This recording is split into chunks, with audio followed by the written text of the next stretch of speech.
I felt myself free falling into a dark energy.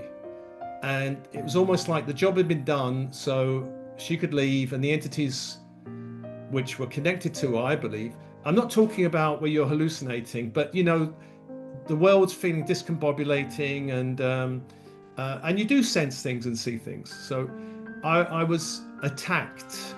I must say before I talk about this, that in all my shamanic and Wiccan explorations, I never really encountered dark forces, dark energies. Never really encountered it. But when I was in the dark night, it was like a whole different world opened up. And suddenly I understood, oh, the lower astral, this is what the lower astral is. Steve Nobel has guided millions into meditation. As a former director of alternatives in London and the voice behind some of the most wildly shared guided journeys online, his work has become a sanctuary for seekers all over the world. And he was one of my most beloved guides. His meditations were some of the very first I ever followed. They helped me connect, heal, and trust the unseen. But here's the part I never expected. The deeper I went, the more I realized that not every meditation space is safe. In the same place I once found comfort, I also found interference.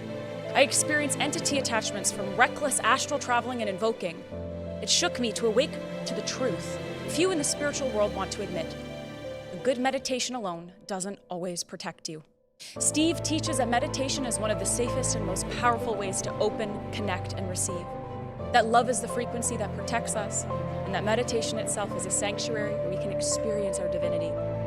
And I don't fully agree. Because while meditation can open us to healing, it can also leave us wide open to distortion. Without truth, without discernment, without protection, even the most beautiful guided meditation can become a portal for interference. So today we're asking, is meditation truly a safe space, or have we been mistaking openness for vulnerability?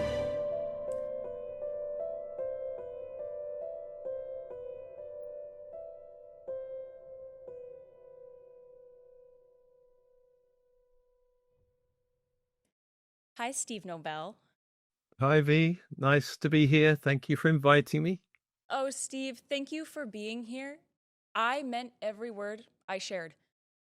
In 2019, when I had my spiritual awakening, I found your work on a cruise ship. I was working for Disney Cruise Line, downloading guided meditations off of Insight Timer, and you were one of the first guides I found. Oh, great. Yeah. Thank you. Working for Disney, that must be interesting. Must have been interesting. Oh, interesting is definitely a word I would use. But I found solace in your work. I would play Mary Poppins by day, and then I would go listen to Steve Nobel's meditation, and then go back into doing a night show. Like, you have truly been such an extraordinary support, guiding light in my life, and I'm really excited to have today's conversation with you and with our audience, but mostly for me, because I've got some like burning questions for you. Oh, great. I love burning questions. Perfect. So I want to start with your philosophy on meditation. How did you find meditation? How did meditation find you? And what are some of your core beliefs about meditation? Well, in my life, I started waking up in 1991. So that's 30 something years now. And I've explored many things and listened to many teachers. As you said, I was involved with this organization in London, and I had the blessing of sitting in front of probably a few thousand authors, teachers, channels. I was so excited about the field. I just went and explored everything. I dived into metaphysics, well, the whole period metaphysics, I would say, shamanism and Wicca for a number of years, actually, very deeply, because I wanted to understand the kind of emerging New Age view. And also I wanted to understand the ancient view. And I did trust the ancient view because shamanism's been on the planet for 40,000 years. So I really trusted that they were going with their experience. And so I liked that. Mm-hmm. And so one of my philosophies is really, if it works, use it. If it doesn't work, tweak it or file it away. And a lot of the work I do is a result of trying things out in the laboratory of my own energy field and going, this works. If it works for me, it will probably work for many other people. If it doesn't work for me, then I've got no confidence in putting it out. So, in terms of safety in meditation, so having explored all of these different ones, and what I found was in all magical circles, occultist teachings, shamanism, they believed in a magic circle and the 6 directions. So I trained extensively in that. But when I was involved with, say, Wicca, I wasn't calling angels because it would be heresy to call angels, or even shamanism, they wouldn't be calling angels. They'd be calling the guardians or whatever they call, But this, I did like the idea, and I really experienced the idea of creating almost like a sphere of energy that you're held. And the idea is that you keep energy in and you keep energies out, both. Certain energies you kind of hold and some you keep out. So when I kind of had my second awakening in 2000, and I had a dark night from 2010 to 2016, very dark, very deep, very how can I say, it was illuminating after I came out of it, of what taught me, what it taught me. But I came across the idea of really creating a safe space and calling the archangels. It took me probably a few months to really work out, well, I can't remember why I got the idea or the inspiration, I've got to call archangels, but I started calling archangels. I worked it out, calling which direction, which angel, which one. And so I got all 6 eventually. And the higher self, very important. So higher self is the number one numero uno in all of this, because it's your gate. You can call it the gatekeeper. You can call it the personal guardian angel, if you like. And then from there, for me, the 6 archangels create this intense space. And it's like anything, relationship is built up through, time. And so the more I call on these 6 archangels, the more intensely I feel them, and the stronger they are there. Then it's a bit like at the beginning when we're not really awakened. Our higher self may be interested in us, may not be, but then when we start to wake up and get interested, the higher self gets interested in us. So it's a two-way thing. We get interested in the higher self, and the higher self goes, "Oh, the human's waking up. Let's focus our attention on them." So it's really like, calling often, building the relationship daily. I work with the archangels daily, calling them. If I'm writing something or creating a meditation, I call on them. And it's quite instant now. In the beginning, it takes time, but it's quite instant. So safety, protection, a safe space for higher energies to come in and lower energies to keep out, because lower energies will be attracted to light. I'm sure we'll get onto that. I'll leave that as an open dangling carrot. But lower energies are always attracted to light. Even though they may be afraid of light, they're also attracted to it for various reasons. I love that you dangled that carrot, putting that in the tab of all the things in my brain that's like, Steve, I have so many questions. So my first question for you is, help me understand what happened from, did you say 2010 to 2016? In that dark night, how do you define the dark? Are you talking you had an extreme ego death? Did you experience different entities? Walk me through what that means for our listeners. So this was leading up to 2012 moment, which I didn't believe in. When I was at Alternatives, I heard a number of people talking about 2012, a major trigger point or something, blah, blah, blah, or the earth is ascending, blah, blah, blah. I heard them. I thought, I don't believe it. But then the dark night hit 2010. It was like being hit. I think it involved another person who I met. And it took me a long time to work out how meeting that person threw me into a dark night. But I think what happened was meeting this person, we had an intense soul connection. I don't like the twin flame thing because I think there's a lot of delusion attached to it. But we had a very intense energy connection, very intense, weirdly intense. A lot of weird stuff started happening when I met her. And then I opened to this meeting, thinking naively, my soul is guiding me into this. but at the same time, there was a warning light, or, you know, you get these kind of rah, rah. But I did feel, and actually it probably was being guided to move into it for some reason. Strange. It was a strange thing getting a warning light and being felt that I've got to go through this. Very strange. Anyway, we entered into this relationship. She was in America, actually. She lived in Texas, Bible Belt. It's a bit of a shock to my British system going there. Anyway, there was a certain point in our connection where the relationship broke, and I felt myself free falling into a dark energy. And it was almost like the job had been done, so she could leave, and the entities which were connected to, I believe, saying, okay, job's done, we can leave him now, it's fine.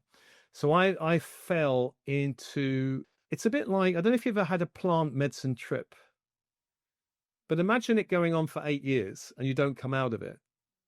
I'm not talking about where you're hallucinating, but, you know, the world's feeling discombobulating, and you do sense things and see things. So I was attacked. I must say before I talk about this, that in all my shamanic and Wiccan explorations, I never really encountered dark forces, dark energies. Never really encountered it. I encountered psychic interference, but it's very different. You know what I mean? Psychic interference, people interfering, people projecting, all of that. I felt that. But when I was in the dark night, it was like a whole different world opened up. Yes. And suddenly I understood, oh, the lower astral, this is what the lower astral is.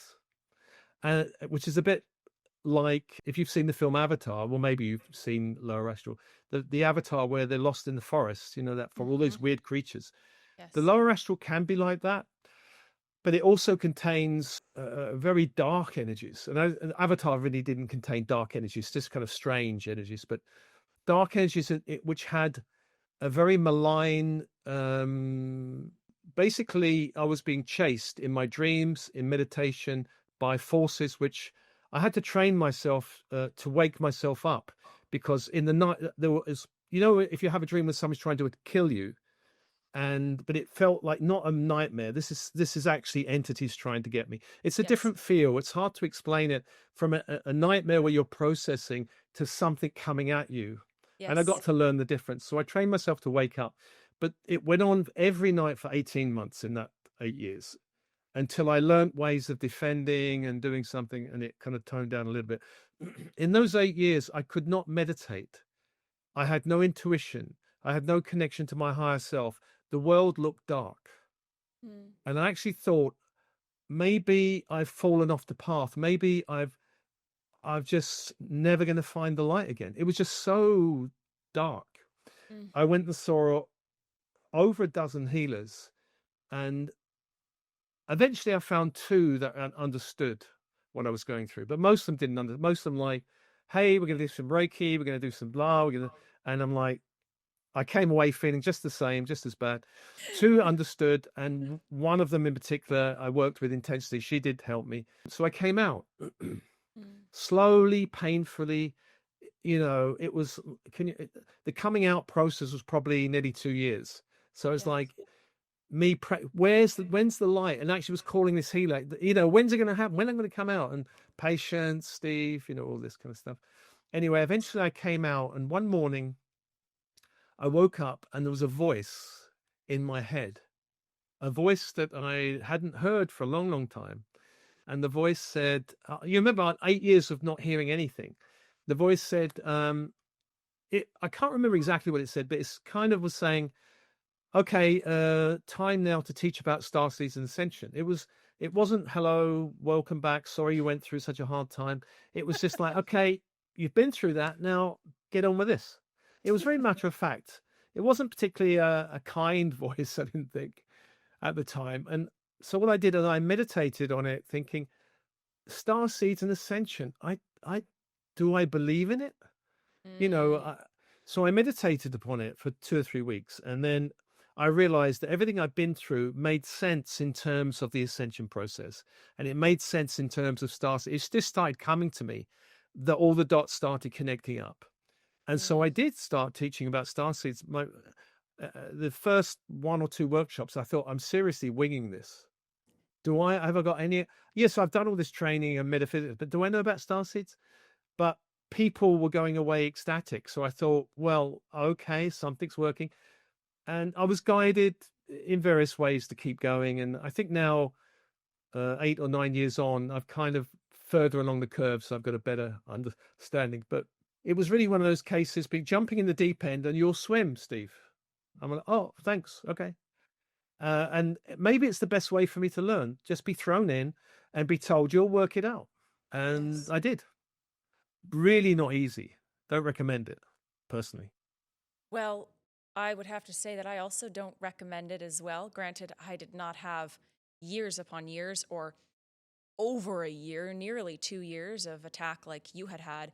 However, at the end of 2022, leading up to the end of 2022, I had the same sort of experience that you had had. I was waking up in the middle of the night, and I was very clear that I was not discerning a nightmare here. I would wake up feeling like I was being choked by something external. And this was the first time that I had ever had this experience. And I honestly felt extremely left in the cold because I didn't see a lot of people. And this is 2022. Like, I mean, granted, when yours happened in 2010, 2012, like, you were probably left in the cold much more than I was. You know, it's 2022. I'm thinking, okay, we're in a new ascension wave. Like, more people are waking up. People should be talking about this. But I looked to the spiritual community and I didn't find a single person that was openly teaching us what that was, what to do about it, how to navigate it. And so I felt completely alone. And similar to you, there were a lot of healers in the world, but not many that could actually see what was actually going on, see the interference, help me remove it, and then support me, similar to you in that, I don't want to call it a fight, but in some ways it felt like a fight where it was like, your natural light will come back. Trust, have faith. I'm like, why am I having suicidal ideation? Why do I feel this dark tunnel I can't get out of? Because then it started to linger with me in the day, not just in the astral at night. It was consistent. My fiance would have to look at me and say, this is not you, Victoria. Wake up. Something is going on. And I felt so under-resourced. I had one person that I could talk to about it. Everybody else, at least at that time in the spiritual community, I felt there wasn't actually a safe space to talk about dark astral entities, dark astral experiences, and just the darkness on the whole. And so I want to say thank you for that. And also, I want to just acknowledge that that's a part of why I wanted to bring you into this space to speak about the meditations that you create, because up until that point, I'm going to be super transparent. I was listening to your meditations every day. I was calling in all the archangels, following your guidance, doing the thing. Even like when I wasn't in meditation, I was following the prep that you taught. So I would take the preparation before we went wherever we went for the meditation, which I loved. I had such extraordinary visuals. I met so many extraordinary beings. Like, it was amazing. But when this dark experience happened, I realized that I couldn't invoke like that anymore. Because how would I know if the archangels I was connecting with were true? How would I know if I had all these entity attachments, which in my case was my experience, and I didn't know the wiser until, God forbid, it was too late? How could I trust the very meditation that in 5 minutes was telling me to invoke these archangels? So I'd love to go into this a little bit deeper, because for you, you've been able to cultivate, if I can access this in my energy field, then others hopefully can as well. How do you know that the people that are experiencing your meditations, or what is your process to navigate people who are experiencing your meditations who maybe are like me in 2022 that are under-resourced, don't actually know how to use discernment, don't actually know that there are trickster astral beings? What is that process? So, one thing I'm very vocal about is the light and the dark. Yes. And so I'm trying in a lot of interviews and ascension tracks I put out. I'm trying to make people aware of the light and the dark. I get lots of Yes. questions about, for example, only focus on the light. Why are you focusing on the dark? Do you want to invoke it? I get this kind of thing. Yeah. I had one today actually saying, dark forces are only your shadow. Do more shadow work and the dark forces will disappear. And I'm like, Yes. okay, I have done lots of shadow work. Thank you. I understand what the guy is saying. I think it's a guy anyway. But so I'm trying to, because awareness is so, so important. So there's the meditations, which I'm offering. But there's also, I mean, I've got 700 tracks up on YouTube, and I've got on a whole range of subjects. I post daily, several times a day. Today, I've posted, for example, Instagram, Telegram, about light and dark. 3 or 4 of the posts are probably about light and dark. And what I'm saying to people is you need to be aware that the dark exists, because if you're aware, you're much better prepared. If you're not aware, you could walk into it like a brick wall. Yes. There's a lot of love and light people who everything is lovely and wonderful. If I just focus on my dream, it'll all, and then they may hit something. They may not, Yes. but naivete is not the best defense. Awareness is the best defense. So you've been through it. Yes. I've been through it. There's a lot of people who haven't been through it.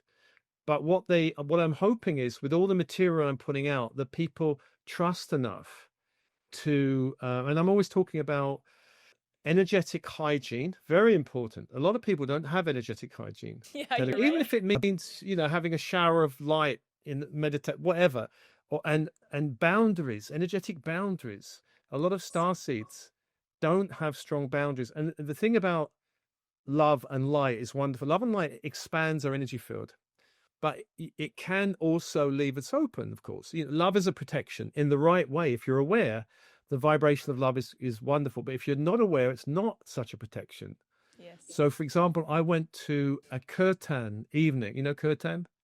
No. They're chanting Indian, like mantra singing. It was a lovely 100 people in the hall. It was lovely, beautiful singing. Haven't been for a long time. The energy was very high, very loving, very beautiful. I came away and I had a friend there, and I said, something's attached to me. I could feel it in my head. And she was talking. I said, can you just have a breath, please? I need to clear this in my head. There was something kind of grabbing into my head. And so calling on Michael to cut the cord, or calling on Angel of Light just to do this, the Star Wars pull it out. I did 2 years training in psychic light body surgery. So I've got that, but I've also got light body surgeons on the other side that I can call upon now. I say, and I can sense it quicker. Pull it out, please. Get rid of it. We do live in an energetic universe, and this 3D world is not all love and light. We need to have techniques or beings on the other side that we trust that can pull things out, or cut things, or put us in a bubble of light, or whatever. And the other thing about the guides, someone's just mentioned to me, I have to say, okay, so the guides that we work with, they're constantly changing. And from time to time, even daily, it might be a good idea to ask for our guides to upgrade. Just ask for an upgrade, because some guides may not need to hang around anymore. As we shift, the guides check. Now, I thought they would do it automatically. Why do I need to ask for it? But apparently I need to ask for an upgrade. I don't know why. I have said to my higher self, please don't ask me to ask this. Just do it.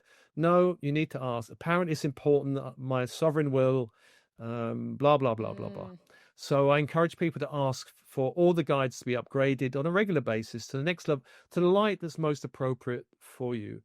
And it doesn't mean that all of your guides have to be resonating at the 12th dimension. That is not what I'm talking about, because you may encounter something in the 4th or 5th dimension that you need someone there who knows what they're talking about. A very, very high level guide in the 10th dimension may not be able to help with some issues. Yes. It's a bit like you've got a problem with the janitor and you go and see the CEO of the company. He's not interested. You need to go and do something else. There are levels. Also, archangels are very, very good at some things. Me to ask this, just doing, keeping us vibrationally clear. But if we've got certain issues, there are other level of guides we may need to go to that are more helpful. For example, there might be shamanic guides, or even in shamanism, power animal guides. Very, very helpful on an earth plane level for protection. So, for example, if I'm in a dodgy area, I call on wild saber-toothed tigers and black jaguars to walk with me, and then nobody bothers me, honestly. But I used to do martial arts. Because I like to test these things out. So I used to do martial arts, and these karate rings, you go in there and someone's trying to hit you. So I went in this karate ring. This was a few years back, having an intuition that could sense, what's he going to do? So there's that. And then I'm calling these kind of cats in to kind of hold me. And I won 2 gold medals in this particular Southeast England Championship. And the people around me going, what's happening with this guy? He's like a whirlwind, breaking through like 14.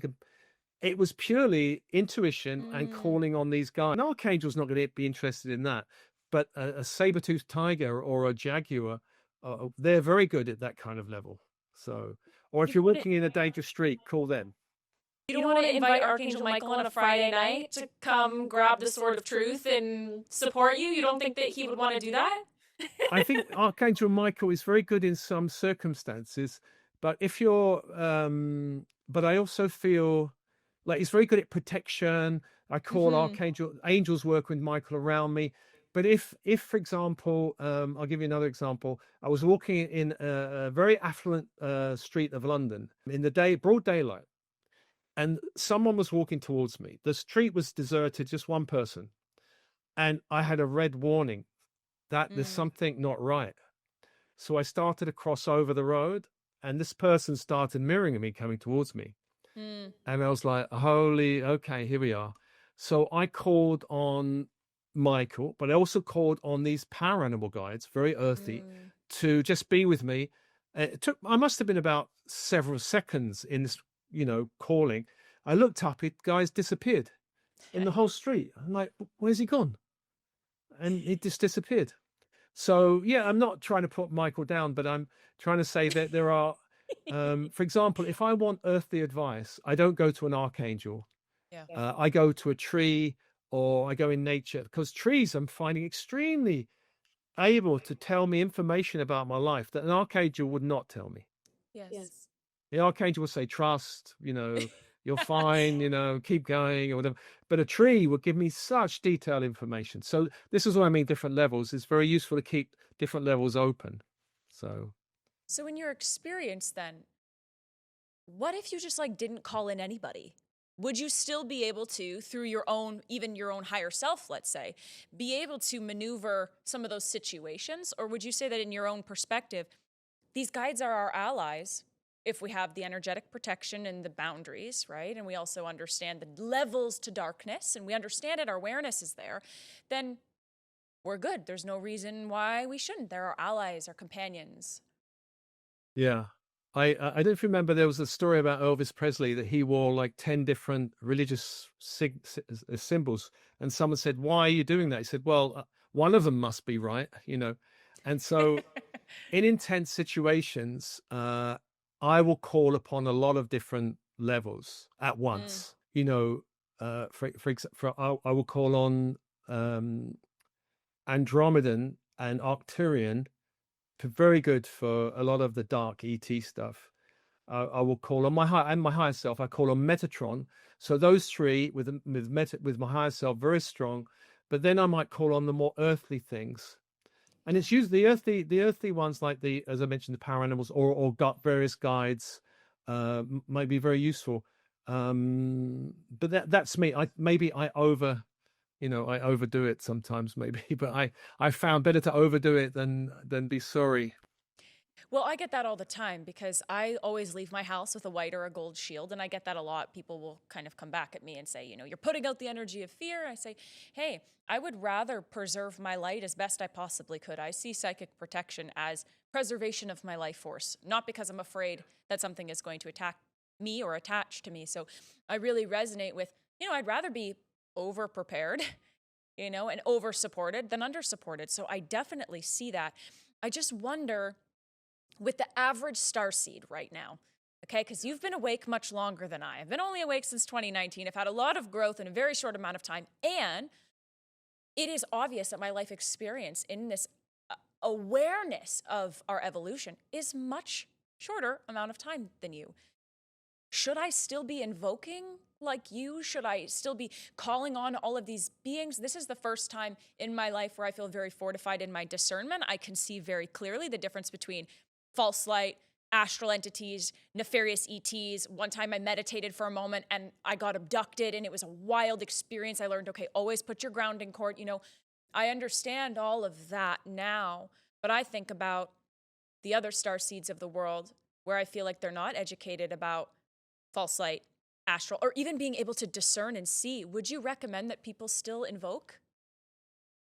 I think there isn't there is it's good to have a broad toolkit. So I do encourage everyone to generate as broad. This was my ethos going into this. If I can generate as broad a toolkit of spiritual tools, one thing may not work in an instance, and then there's another and another, and one will work. So if you've got 3 tools, okay, you got 3 tools, but if you've got 50, and maybe I'm overdoing it, but I found that, hey, for example, I found in the Buddhist tradition, there's a loving kindness meditation, which is very effective in clearing out lower energies and actually releasing relationship issues. Now, calling in an archangel maybe you can put an archangel between you and another person, but if you want to uplift, if you want to resolve, there might be a different angling. So Yes. I encourage people to try lots of different things and find out what works for them.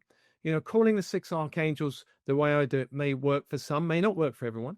Just having a strong grounding cord or a strong connection. The most basic thing would be a connection to the crystalline core of the earth down Yes.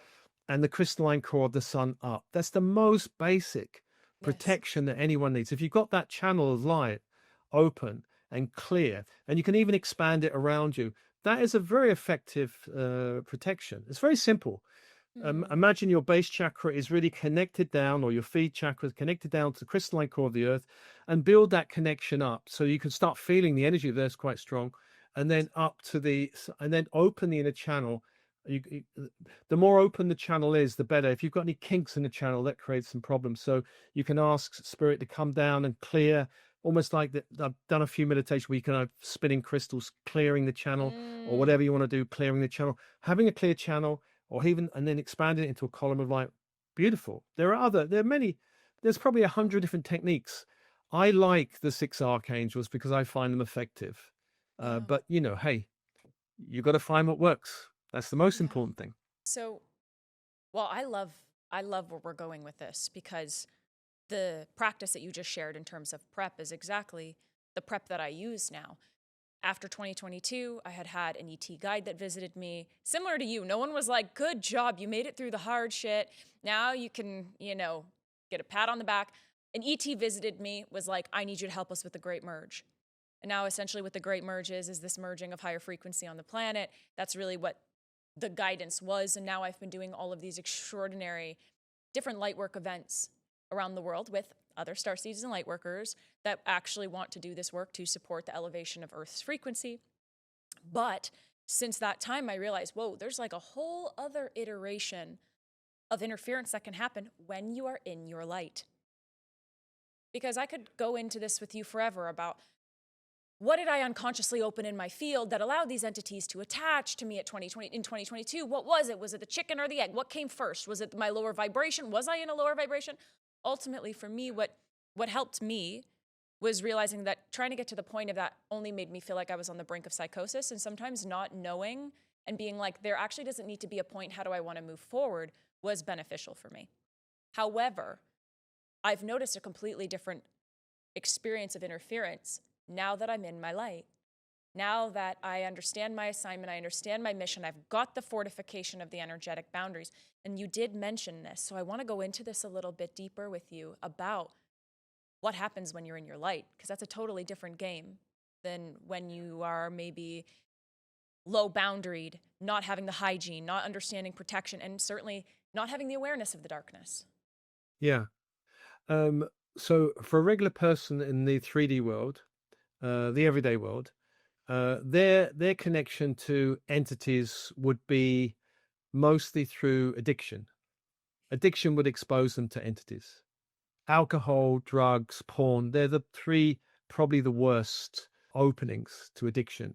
And why a lot of addiction is hard to get rid of is because the entities are there going, hey, we want our food source. Can we keep going, please? When you wake up, and most starseeds are not in the addiction zone, and they may not have a lot of interference. You may have the odd dream or something, but then when your light starts waking up, that light kind of becomes visible on the astral plane. And there are beings who kind of go, hey, there's a light over there. Let's go and harass this person. And there's, before, by the way, before I came on this interview, just before, about 10 minutes before, I checked out one or two of your videos going, well, it's nice to check out the person I'm going to talk to find out what they're, and I saw one short one about interference. It was about a 3 or 4 minute one. I thought, hey, you've got it, and a lot of people I talk to don't seem to get it. You're talking about past life, intergenerational, and so on. So I'm like, hey, someone who gets it, because interference starts happening. I've got two brothers. One's a medium. He goes on spiritist churches, but he's not awake. And so he's not interfered with. They look at me going, hey, what's up? Why don't you just enjoy life? Why are you always doing stuff? Why don't you just sit on the beach and have pina colada like us? Anyway, you were very right in that video. You said past life interference. It doesn't start activating until we start waking up, but the light starts activating old programs to be cleared. Those past life programs are various. They're various. A lot of them would involve some form of trauma or limitation or fear, or maybe lifetimes where we felt we had no power, or we felt betrayed, or we felt we had to hide from the dark, or bow, or tug the forelock, or whatever we had to do. So all of that starts coming up. My first experience of past life was being burnt as a witch. I had a meditation, and I was just pulled into this thing of being burnt, and I believe it was in North France, which I don't really resonate much with North France. Not France is lovely, but there's areas of North France that I'm like, yeah, I remember this. Terrifying. But it did release something after going through the experience. So programs get triggered from past lives because they're coming up for clearing. But sometimes there are entities connected to those experiences that start to latch onto us. Yes. And this is really where where the whole issue of time gets a bit wibbly wobbly, because we think, well, that was in a past life. Why would there be entities now affecting me now? But time isn't so linear. Our brain thinks it's linear, but in the spirit worlds, those energies go, hey, we remember you. We're coming to knock on your door. And we have to clear the programs, clear any agreements, because often agreements are also problematic. If you've made religious agreements or any soul level agreements or any kind of agreements, they can be limiting. That can be a problem that cause them to come back again or reinstate programs again. So we have to clear agreements, and then programs, and then the entities out, and then any portals close, and then they're gone. It's much more complicated than that. I'm trying to be simple with it, but hey, you're speaking my language, Steve. I swear, halfway through your speaking, I started to tear up a little bit, because I feel so understood. It's very hard to find people who are having these conversations. It makes me emotional to think about, because it's not commonly spoken about, and people don't totally get it. And when we do talk about it, it's like fear spreader, or haven't integrated your shadow. It's like, it really doesn't have to always be that way. And so I just wanted to share with you, like, my emotional response is just feeling such a kindred spirit and such a deep connection. Like, my head's bobbing like crazy, because you get it, Steve. Thank you. Thank you for being on this path of understanding. Thank you. Feels affirming. Now I'm at the stage where I'm like, bring it on, because I deliberately would watch certain films to trigger. Is there anything there? There's a saying: if you throw a tin can down an alley, you'll see if there's any dogs down there barking at you. So I will do that. I'll look at films. There's some films I will avoid, but like historical films, if I've got a sense there might be some. Rome, for example, the Roman Empire, I've had to do clearing with a lot of it. A lot of the ancient Egypt, there's stuff there. Atlantis, there's not much stuff on Atlantis in films, by the way, but so clearing Native American Indian, so if you watch these things, it may trigger something, and then you have to clear, then you can clear the programming. Yes. If it's conscious, you can clear it. If it's unconscious, you can't clear it. If you don't know it's there, you don't know it's there, but the moment it's triggered, it comes up. Hey, it's vulnerable for clearing. So there's that level. Then there's you mentioned in the video, generational, which is very true. The generational thing, and people are more aware of this now with family constellations, and people are getting to see even non-star seeds, regular people going, hey, wow, this energy, I can feel it. It's pulling me towards this person and away from that one. So people are getting to wake up from it. So in my own experience, two very strong, or an example of intergenerational interference would be both my grandfathers were in World War One in the trenches, France, northern France again. Eek. I like South France, but not North France. And I look exactly like one of my grandfathers in the images. I am the same, look the same as him. When I was growing up as a kid, I was buying Airfix model planes and building armies. I was doing war. I was trying to work out something around war. But all of the wargaming and all of the stuff I was doing was not healing anything. But you see, it was an itch I was trying to get to. Yeah. And it was only till I came to this work that I was able to clear it. That I was carrying, I did a ayahuasca journey. I've only done a couple, I haven't done a lot of them, but one of them, I had 5 hours of watching World War One scenarios through my grandfather's eyes play out and beyond.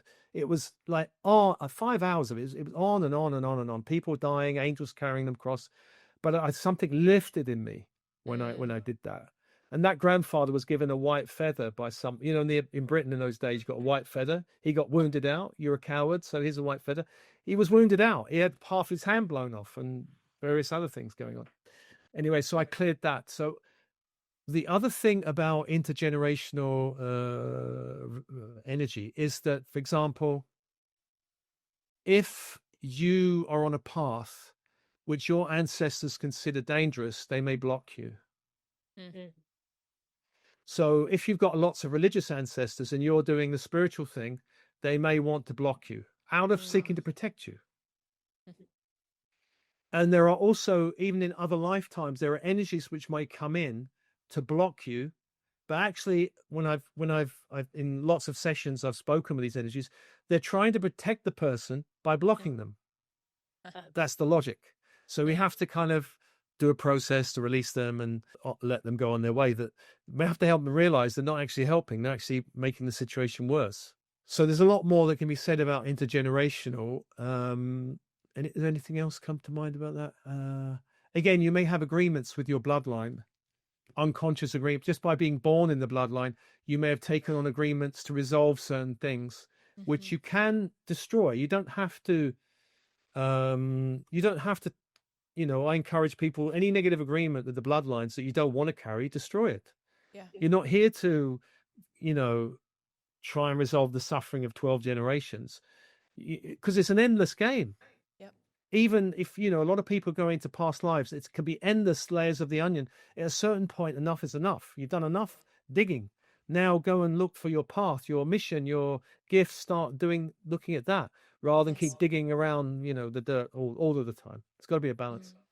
The other thing is conditioning, early years conditioning, which is can be problematic for some people, depending on your family, can be a big block. But we've chosen those families to embrace the conditioning, which creates a tension in us, which is a bit like the archer's bow. I don't know what your family's like, V, but if your family were not like, we love you, you're a starseed, you're amazing, do this, we love you. If not, there's going to be a tension because they may not agree with what you're doing. It creates a tension, but that tension is the bow of the arrow, which eventually gets released. And you go, you know what? I don't care. I'm going to do this anyway. I don't care. And so often opposition to a gift is very common.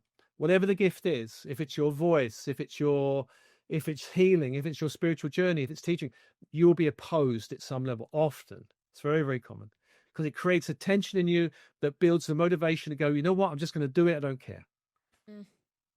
If that makes sense. Yeah. The other thing I do want to mention, I can't remember if you mentioned it there's two, one other thing really, that on this planet's been a dark planet for a long time. It's been ruled by dark forces for a long time. And those dark forces do not want to give up their power, their whatever. They don't want to give it up. This is why they're releasing what they're doing now. The global lockdown was not, in my mind, something that fell out of a fish market in China. It was something else. Not in my mind either. I said, not in my mind either. I'm on the same wave. And that whole lockdown thing to me was a brilliant strategy that almost worked, didn't, because the light on the planet was, it was a dangerous moment actually, but the light on the planet managed to dissolve it. And enough people woke up to see it. They actually didn't work what they were trying to do. Also, the wars going on now is another see, war keeps the planet in low vibration. Yes. So, I mean, yes, there's a reason for wars. There's land and strategy and resources, but at the higher level, the kind of darker entities were going, we like war. War gives us the energy we live on. So they're quite happy for that. So the more people that die, they're fine, really.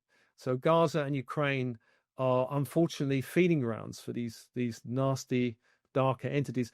The moment humanity really wakes up to it, the moment the wars will stop, because they realize they're being played by these forces. But a lot of people can't see that yet. But eventually the world will, we're not quite there yet, but the world is waking up.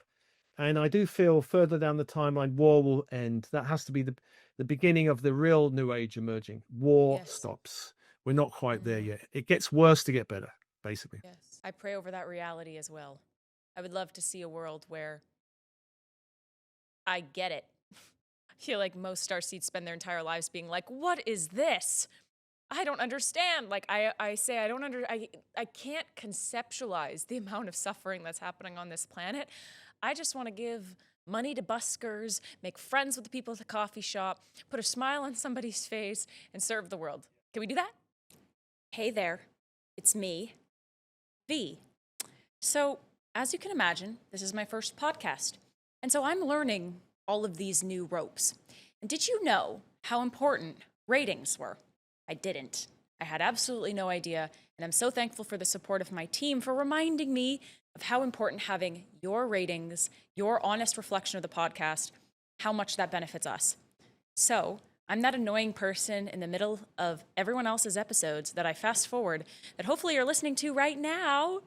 And if you've got 30 seconds, it would mean the absolute world to us if you could take a moment and just rate this podcast, give it a thumbs up, share it with your bestie that you want to go head to head with, so we can continue to spread this message, debate about the truth, find what the truth is, and have the kinds of conversations that truly help us awaken in integrity. All right, back to the episode. Okay, so why does my light attract these dark forces then? Is it because of my shadow? Have I not integrated enough shadow? What is it? Am I not evolved enough? Steve Nobel, is my consciousness too low? No. Your consciousness is doing fine. Your consciousness is fine. They'll be attracted to you for two reasons. Well, I'll use as an example of two reasons. One is they would want to stop your mission. And anything they can do to derail you, to whisper, you know, your life's not worth living, jump off the building, they will do it. And I think you alluded to those kind of voices, very common, that those kind of voices will speak. And those voices will speak into areas where they consider we're most vulnerable. So whatever the vulnerability is, which is where our work, we're being shown where our work is. So if our vulnerability is worthiness or deservability or trust or faith or wherever it is, they will go for it. That's the point they'll hit. Or guilt, another one. Or fear. Guilt, fear are big ones. So they'll go for that and they'll hammer it over and over again and drive you slightly crazy until you learn how to get rid of them. So that's one reason that they will go for you. The other reason is, well, I don't know if this doesn't really apply to you so much, but if they can, light becomes a food for some of these beings, if they can create suffering in the life of a starseed, if they can turn the starseed off the path and make them fall and go into despair, then their light becomes food for them. They can feed off the suffering, and it's all more juicy because it comes from, you know, this is a juicy meal. But they can't feed off your light. It would repel them. So they're trying to do everything they can to stop it. and it would burn them actually. Yeah. So it's mainly for you, I think. They would have a real interest in knocking your mission off course big time, Well, and they're not going to give up. they haven't. No, They they won't. haven't. They won't. They'll get less able to affect you, because what they'll do is make you more resourceful, because you'll learn. They might get through, for example. Like for me, there's sometimes they get through, and I'm like, how did they get through? And then you find out how they got through, and then you plug the gap, and you go, oh, that's how they did it. Sneaky, sneaky. And then more and more, it's harder for them to get through. But they're still trying. They're not going to give up, and they're not going to give up with you either, for sure, because you're on that trajectory of helping a number of people and helping anchor the light on the planet. They don't want that. You're a danger, basically. Dangerous, V. Dangerous. Should I put the hood on now? I am so dangerous. You are dangerous. No, I am, because it's like I shared with you before. It is actually quite rare that you hear people who speak about light and dark, but from an integrated place that can actually spread the frequency of love through the frequency of truth. And so I wonder, do you suspect that in your body of work, in the meditations you offer people, I could probably tell you the 10-minute 3D protection meditation. Hayden, do you remember which one it is? If I played it, Steve, of yours, I probably could recite it back to you verbatim. That's how much I've listened to your work. But I wonder, do you suppose that more starseeds who understand and are aware of darkness, this will ultimately allow them to be able to connect with these higher conscious beings and these shamanic beings more fluidly? Because in my journey right now, where I'm at is I'm comfortable connecting with my higher self and my teams of spirit. I love the idea of being open to an upgrade. Thank you. I will definitely utilize that. Appreciate that. But I'm curious because I haven't actually been open to receive different beings, different groups. I used to channel the Arcturians. I used to channel the Andromedans. I've basically been like, I'm good. Doesn't feel like it's because of fear anymore. Maybe if you would have asked me 2023, I would have been like, nobody's coming to my house. But now it feels like, well, do I need it? Is it important? So my question for you is, as we're understanding more about the darkness, do you feel through meditation, having access to these allies is important? Or do you feel like we don't need it? We're sovereign beings. It's a choice. Find what works for you. For some people, spinning rainbow light around them may work brilliantly. My job is to see, working in the organization in London, I was exposed to, as I mentioned, a few thousand speakers and models and theories of the universe and paths and all of it. What it helped me to do was have a very fluid mindset, because what my job is to connect with a lot of different things, bring a lot of different tools in to offer a vast array. That's just my job. It's not everyone's job. So some people, I know people who just connect with the Arcturians. Some people just connect with the Andromedas, and they're completely fine there. They don't want to go anywhere else, or Archangel Michael, and that's all they need. They don't want anything else. Some people have a bigger job. I suspect your work is a little bit bigger, because just listening to you, I was like, oh, okay, your mission is a bit bigger than a lot of people, because to be touched by darkness in the way that you've been touched shows that basically your higher self felt that you were able to get through it, as mine did, but that is not the path of everyone. Not everyone is going to be allowed to go through that, because they don't have that kind of, whatever the spiritual maturity is, or the depth or the resourcefulness to go through it and come out the other side, because it's a dangerous thing. Yes. Because actually there's no guarantees you would have come out. But the kind of, on balance, the higher self was saying, well, on balance, we'll allow it, because we feel these potential to come through it and become more powerful in the other side is worth the risk. But for a lot of people, they won't do that.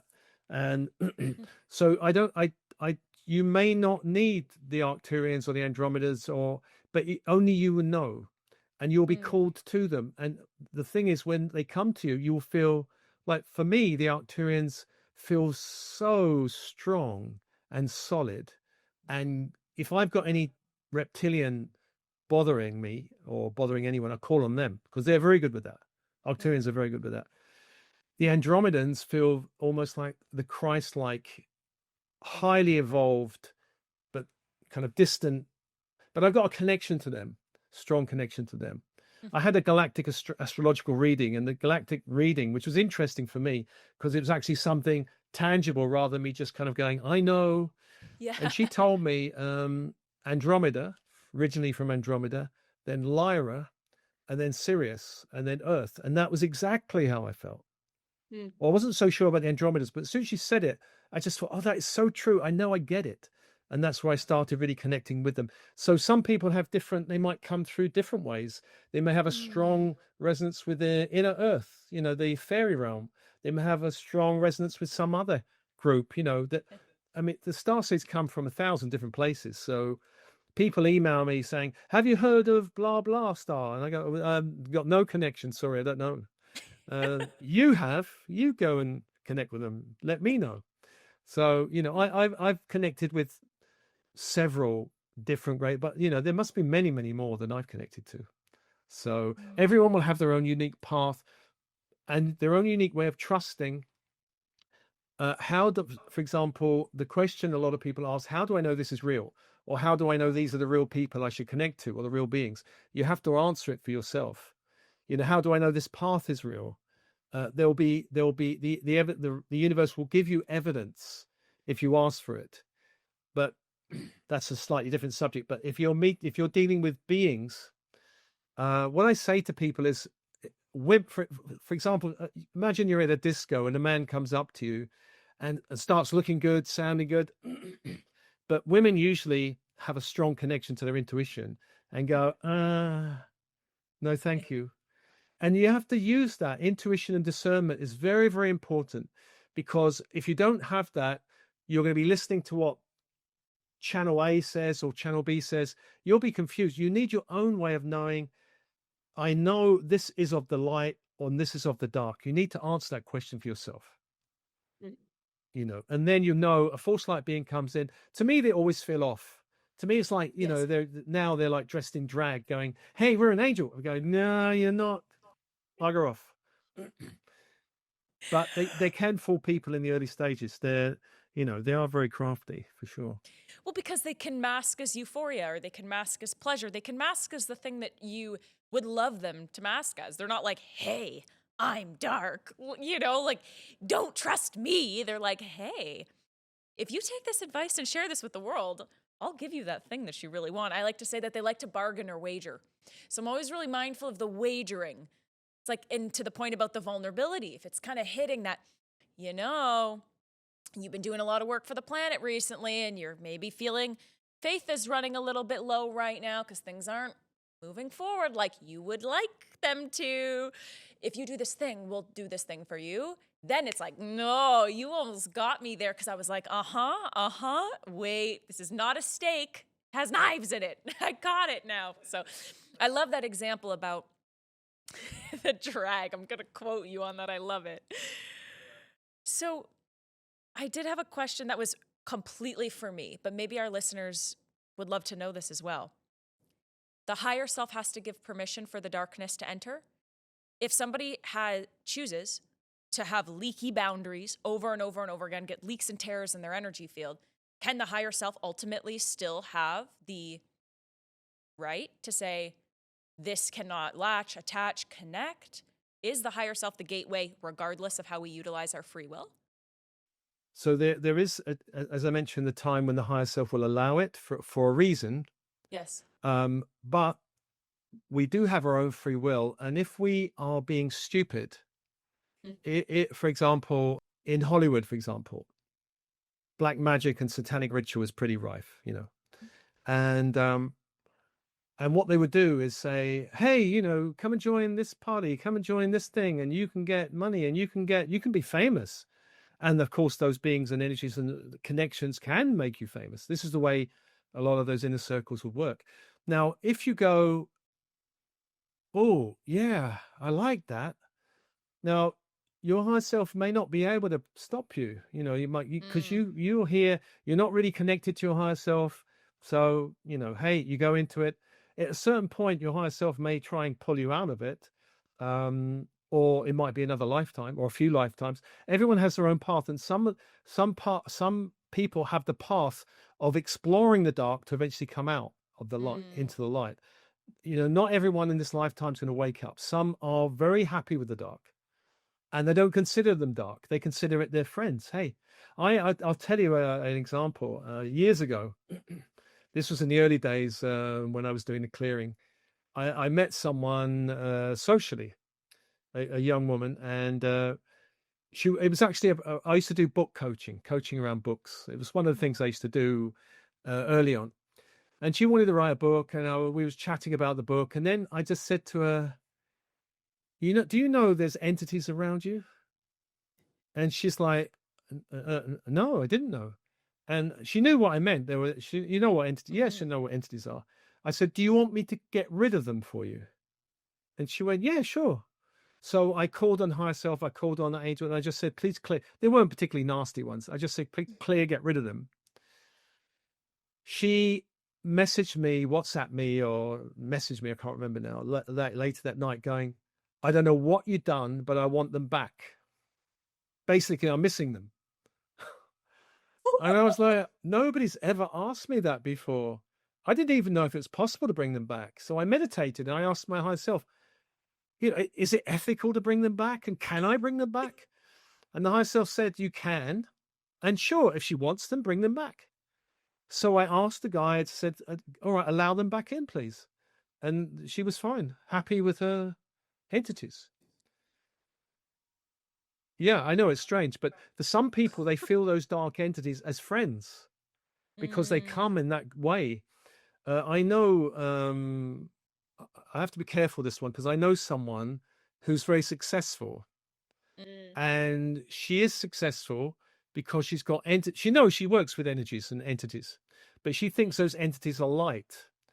But I know her, and I know those entities, and they are not light. But I couldn't tell her because I know she would really reject it. But she was super successful financially, super abundant, you know. But there's a lot of things going wrong in her life in terms of personal relationship, but really seriously wrong.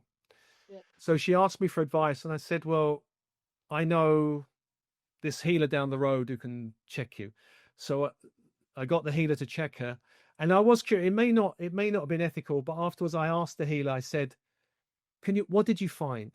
That's not totally ethical, but I was curious because I wanted to know, are there dark entities around her? And she said she's working with dark entities. And I went, yes, that's what I thought. But that healer told her that, and she completely rejected it and never saw her again, and so she's still working with them and still successful, but her life's a bit of a mess.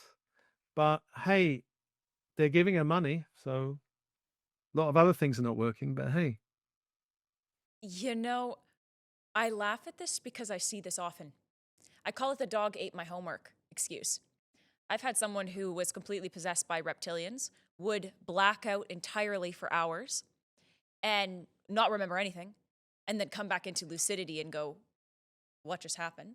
And so she reached out to me, I scanned, I saw what was going on, and she gave me the dog ate my homework excuse. When the entities talk through them and they say, sorry, can't get to the phone right now, have to keep doing Reiki and breath work, and maybe I'll come back to you. I get that quite a bit, especially when there's a lot of entity interference, because in some way it's pulling from a part of them that is giving them whatever they think they want. And that was the experience in my journey. Like, I had $1 million business with entity attachments. But let's not forget the fact that I was also telling my partner that I wanted to kill myself, that I was also having nightmares consistently, and that I was building something with black eyeballs. Like, my eyes were so dark, they were sunken in, my energy was sunken in. And so I wonder if, yes, I agree that some people are like, I got the money, honey. Like, I got the bag. So as long as I got the bag and all of this other stuff is falling apart, like, this is what I choose. But do you suppose that their higher self will continue to facilitate, hey, Victoria, or when does it get to the point where it's like, Maybe let's try the next life. Again, for some people, they may be in the dark for lifetimes, and it's part of their evolutionary journey. I know in my case that I have been in, I must have been connected to darkness somewhere, because something happened to me some years ago. Someone was really being aggressive and difficult. This was before my second awakening. And I remember walking down the stairs, and it came to me, I can basically do something of a black magic kind to really stop this person. And I had to take a breath going, whoa, where did that come from? This idea that I could do something energetically to this person, and I knew how to do it. So I had to stop myself and go, so for me to know about darkness, I must have been in darkness somewhere, some lifetime, to understand all the techniques, all the kind of rituals, all the stuff that they go through. I don't think I went that deep. For some reason, I don't think I went deep into it, because I managed to get out. But people who go really deep probably take a long time to come out, I would imagine. And I don't fully know how they come out or what the rescuing situation is. I don't really know. But I can only speak from my own experience. I know the dark because I think I've been in it at some level. I don't know what or how, but I've got a fairly good idea about how dark forces use black magic, or how even humans use black magic, satanic rituals, to attack people. I've got a reasonable idea. So it helps me dissolve it. Whereas if someone's a light worker, love and light, I'm just going to call my unicorn to bat away that black magic. Maybe not. Maybe the unicorn will get fried. I don't know. But, it's... I've had some interesting experiences. Back in, when was it? 2008. No, when was it? No, sorry, way before that. Back in the 90s. This was when I was working at a conventional job. That's right. So this is back in the 90s. I was waking up, but I had a boss. She was mad, completely bonkers, born again Christian. And she was interesting because she used to tell me, you know what? I'm getting my church to pray against that person. And I saw 3 or 4 people have breakdowns. And she was like getting a church to pray against these people who she thought Satan was in. Basically, anyone she didn't like, Satan. So the church was. She got suspended, and I got promoted into a job for a while. And then I felt the church praying against me. It was just like suddenly this dark light turned, and it was like, oh my God. So for day and night, I had to do protection against this church, praying against me because they thought I was Satan. I was wearing crystals, which this woman thought was the mark of the devil, So it was a really interesting experience. They're well-meaning people thinking I was evil, praying against me day and night. It was really intense. So yeah, I've had my training, V, like you probably had your training. I don't know, whatever it is, we're kindred spirits though, because what you're speaking about here about inversion is one of the funniest techniques I've ever seen. It's like, you're the bad guy, you're the evil one, but like they're the evil one, and how they spin the story. I've had this happen in a few of my close spaces. Like I find that in your inner circle, if entities can't get to your energy because you've got strong boundaries, you know how to take care of energetic hygiene, you can spot them, then they'll try to prey on your heart inside of your inner circles. So the friend that's become like family to you, who maybe I call them like weak spirited, meaning they'll give into temptation or desire very quickly. They don't have their own fortification of energy.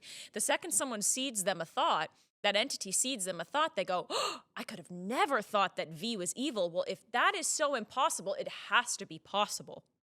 So V, you're the evil one, and this one's the angel, even though this one's the demon, and this one's actually on their natural path trying to educate.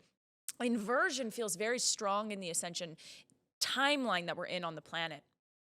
I've lost several inner circle friends over the last 8 years, very close friends. One by one, they nearly all went. One went a bit crazy, and another one attacked me. It's just, and I realized that actually it is dangerous to have a bit of an inner. Has been a bit lonely in a way, because I have to be very careful about inner circle. They have to be really on it and really aligned with the light. And so that's a difficult. They will go for people close to you for sure. and Hmm. I've been demonized by a few people that I was close to. Yeah, I had the experience once of being with someone, and gradually she got attacked by dark forces, and she went under really, and I lost her to the dark. She went. In the end, we had to part. I couldn't really, for her own safety. I said, I need to be away from you. You need to. I'm pretty sure she's much better off without me being in her vicinity, because she was Yeah. far too vulnerable. Yeah, so that was difficult. So yeah, I know what you mean. It's difficult. It is difficult, especially when you understand the nuances of this game that we're in. And it's so much more sophisticated than I see a lot in the world right now being spoken about. When I talk to you, it just feels like, oh my gosh, I hope everybody that's listening just follows everything that you do, every part of the work that you're doing, because I get it now. You know, when I started this interview with you, I was excited because, like I said, I admire you, I respect you, I think you're extraordinary. You're truly the single best guided meditation guide. I don't know what the term would be, whatever. You're the best. And I will tell anybody on that. I've spoken about it and I will continue to. I think you're extraordinary. But my question was really about the invocation and where that becomes reckless. But to your point, which is what I gathered, everybody has their own unique journey and everyone will find what works for them. If it's the rainbow spiral light or if it's connecting with the Arcturians, but your role is to facilitate all of the opportunities for people to find what's best for them, but also learn in equal parts how to protect themselves from what they're opening, how to understand the flip side of this. And it just deepens my admiration and respect for you tenfold, because you literally have access and these extraordinary abilities to help all starseeds connect with, as much as possible, their lineage, their lifetimes, their evolution from both the perspective of the light and the perspective of the dark. And that is very rare to find. Thank you. Well, interference and challenges can be multidimensional, as the gifts of starseeds are multidimensional. So it's layers of the onion we pull off. I do read all the feedback on YouTube, some on other platforms, and I just want to see, I think it's good for people and helpful. But when I read the feedback, I'm getting a sense of the vast majority are finding it helpful. So if they weren't, I would seriously sit down and go, something has to change, because Yes. hey, I thought it was good, but I'm not just kind of blindly going, hey, this is good because that Stevie says it's good. I am listening to people and, taking into account the feedback, which I think is also important, really, to do that. 100%. This is about evolution and growth. And what we think works for us might not work for other people, or they have another perspective that we should be open to. That's just, in my opinion, good leadership. And that is exactly what you're doing, is you are modeling an unbelievable level of leadership, but also you're helping people on this path understand light and dark. And that, in my opinion, is the true definition of a light worker to me. And so thank you for your service, Steve. I have thoroughly enjoyed this conversation. I feel seen, which I did not expect to have this podcast with you feeling seen. Like, I didn't come in to be like, see me, Steve. I came in to be like, I'm not gonna invoke the archangels, okay? But I want to know why you do. And now I feel like I understand you. And I have such a deep respect for the work that you're doing. And I hope that more and more people continue to receive your work, because it is very needed. Thank you. The time has flown like in 10 minutes, and we've been here for an hour and something. I don't know, but it feels really quick. I've enjoyed the call, and thank you for your questions. Really sparking the debate, which is good to ask those kind of questions, really. It is. Yeah, I think right now we need people who are willing to lovingly challenge and be challenged. Otherwise, we have all this material and we're just going to absorb it without using our discernment. And really, that's what I wanted to offer, was that just that nuance that for me was really supportive, and I hope is supportive for our listeners as well. So, Steve, do you feel called to share anything else about the ascension energies, anything for starseeds, anything about meditation, the safety of meditation? My parting shot has to be, yes, there are dark forces there, but you do not have to be afraid of them. It's important not to be afraid of them. Be aware of them. And fear, of course, is a problem, which also weakens you. But know what you're up against. But ultimately the dark side are dissolving as the light intensifies. It's a difficult, volatile period on the earth plane, but ultimately the dark have had their day. They're going. We just got to stay safe and move forward. Don't fight the dark. Banish them from your field, neutralize them any way you got to do, but don't engage in a fight with them, and don't be afraid of them, basically. Wait, did you say that the dark is banishing for, like, it's leaving the earth plane? Is that something that you believe? It's going to be pure light and the darkness is leaving? I believe the darkness is leaving. It's taking to darkness in our own personal reality can be shifted in a few years. We can clear out a lot of dark stuff, a lot of gunk. The planet takes a lot longer. So the planet's been waking up ascension probably since after World War II, 1940s. It takes minimum of a century to really get going with this. So we're well into it. But, you know, all the prophecies talk about this intense fight of light and dark, you know, Revelations and all the prophecies. We're in that period.